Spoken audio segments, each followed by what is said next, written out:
Okay,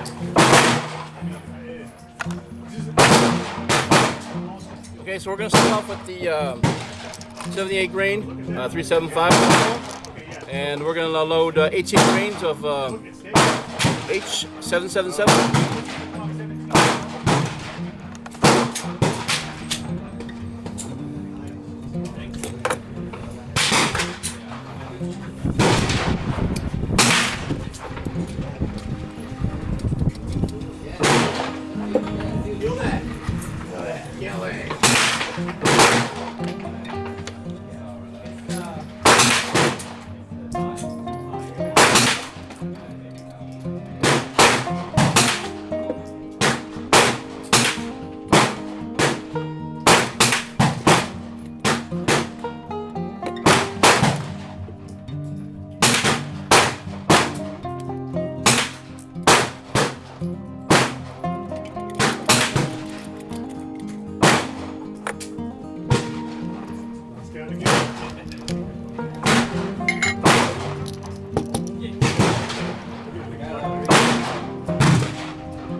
Yeah, go for it.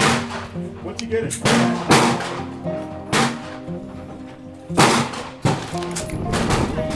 I want you to do a shot that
Okay.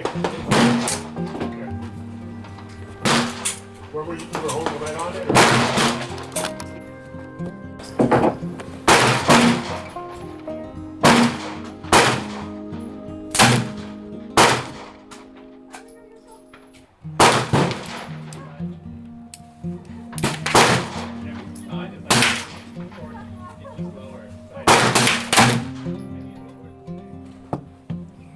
Guys, they say they are accurate out of the box. This is beautiful. Just beautiful.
right, about an 800 feet per second average. Off a little bit.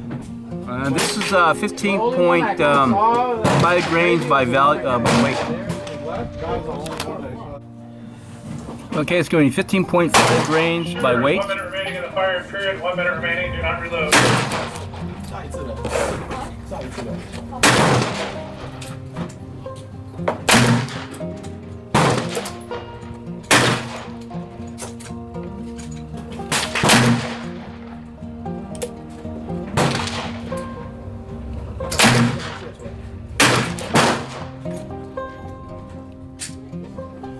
Alright guys, we're back from the range, and guys, I cut the video a little bit shorter because first of all, it was getting late already. I have to work tonight. Second of all, the loading process is pretty slow, so I can only get so much footage. So I got as much as I could, but as you saw, guys, my first shots with a 13.5 grains by weight, not by volume, of 777 Hodgsons. Did pretty good. Velocities were like in the 800 feet per second range. So I bumped it up to, I think it was 18 by volume, and it was 15.5 by weight of 777, and the velocities I just saw were like 879 in that range there, which was pretty good. So it was moving along, quite nicely for a 80 grain bullet. So guys, with the 375 mold I was using was a single cavity. It appeared that I was getting a good ring of lead coming out of the cylinders when I pressed the rounds in, and I made sure all the rounds were equal, powder charges were equal, and then of course lubrication. So I got good velocities and pretty good accuracy down range at 25 yards. Of course, I got fuzzy eyes and looking at small sights to go with it.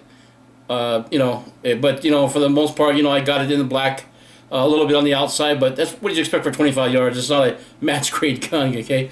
But with the right load and the right sequence in the ball depth and the powder charge, lubrication, and your skill as far as marksmanship goes, you can get some pretty good, decent shots. I mean, after all. Okay, guys. So review. Yesterday, when I was taking the gun apart and polishing up the edges, I forgot to do one important thing. Your hammer nose has a little divot in there, and what that does is that if you don't break the edges on that and polish up the face, you can get what they call cap sucking.